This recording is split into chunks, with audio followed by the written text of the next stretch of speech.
The Untouchable True School Sports Empire proudly presents something the boxing games are missing. Hey, what's going on? It's your boy BT, and I came here to talk some boxing with the thousands of True School Sports subscribers. All right, so y'all can go ahead and save the date. It's going to be a momentous occasion out there in the UK, one of the meccas of boxing. You're going to have two of the true British warriors, and I think it's going to be a great fight. Daniel Dubois, Fabio Wardley. That'll be May 9th. And, this is a fight that I don't feel, even though everybody knows it's a good fight, even though people know that it's an exciting fight, I still don't feel like this fight has gotten the fanfare it deserves from the boxing world at large. When you look at the heavyweight division, this whole era of Fury and Joshua and Wilder and even Usyk, these guys are all in their mid to late 30s. So, that era is done. The new era is happening. And you guys tell me, when was the last time we had, and I don't want to say Fabio Wardley's young. He's 31 years old, but I still look at him as a young fighter because he came into boxing late. So he's still, in my eyes, he's a young fighter. But when was the last time you had two fighters like this in their actual primes? Because let's have it right. Joshua and Wilder, they didn't fight at all. Joshua and Fury never fought at all. And then Fury and Wilder, they fought in their primes. That was so long ago. And then there has been too many heavyweights at that top level that have fought in their primes over the last 10 years. And I feel like this is probably one of the only times over the last 10 years or so where you've actually had two top heavyweights in their prime fighting each other, and it's actually a world title fight. So that to me makes it an exciting fight. That to me makes it an exciting occasion. And I would say that Wardley and Dubois are, in my opinion, two of the top 5 hardest punchers in the division.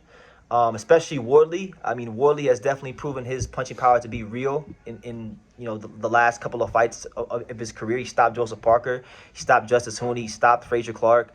And that's the one thing about Wardley. He has that explosive, snappy power that can get him out of situations. Dubois has more of that heavy thudding power. And I really don't see this. I don't think this is a fight that's going to go past 6 rounds. I think it's going to be a shootout. I think this fight, much like Dubois' fight against Anthony Joshua, it's going to resemble something like that. And I think it's really going to be about just who is the more well-conditioned fighter and who can land their punches first. Now, one thing about Dubois, he's big and he's bulky, and he's very hittable. He's very, very hittable. So if you can push the pace on him, you can have success and potentially stop him. Think about Joe Joyce all those years ago when he beat the brakes off of him, and Usyk as well, right? They pushed the pace on him, and they took him to some real deep, dark, uncomfortable places. Wardley is not like a Joshua, and I mean that in a good way.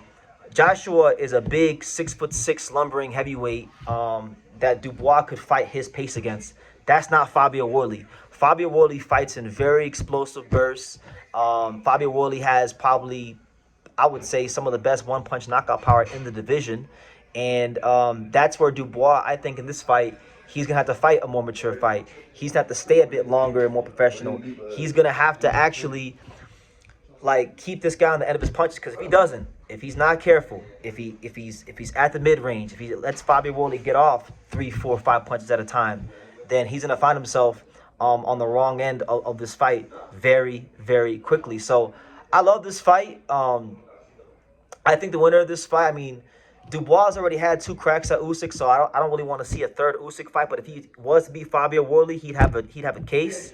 Maybe they could do a tournament. Maybe the winner of this fight could fight Aji Kabayel, because nobody's really trying to fight Aji Kabayel right now.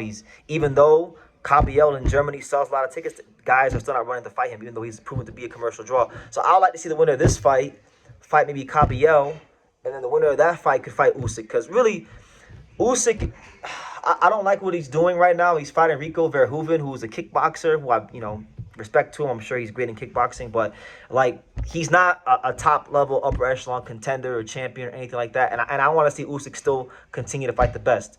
Yes, Usyk has proven himself at cruiserweight, cleaned out the division. He beat all the guys he wanted him to fight at heavyweight. That's true.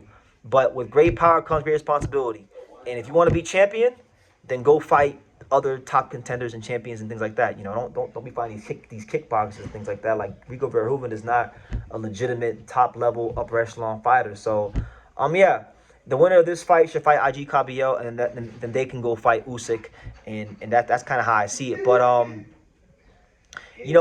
Dubois is still young. I know a lot of us probably don't look at Dan Dubois as a young fighter, but he's still 28 years old. He's still at an age where heavyweights generally mature later, and so is Wardley at 31. Heavyweights mature later, so there's still some evolution to be had there. I know Dubois has been jumping back and forth between trainers. Now he's back with Don Charles, which I think is the best thing he could do, because Don Charles, to me, maybe Don Charles wasn't the best fit for every fighter, but he was a great fit for Daniel Dubois. He was able to get the best out of Daniel Dubois, and so I'm glad he's back with him, because Charles really was able to unlock some things in Dubois that we have been looking for years, that was lacking in a lot of his earlier fights in his career. So, yeah, to me, it's a fight between a guy who has heavy thudding power versus a guy who also has heavy power, but it's a bit more sharp. It's sharper, it's quicker, and it's more of like a one-punch knockout power.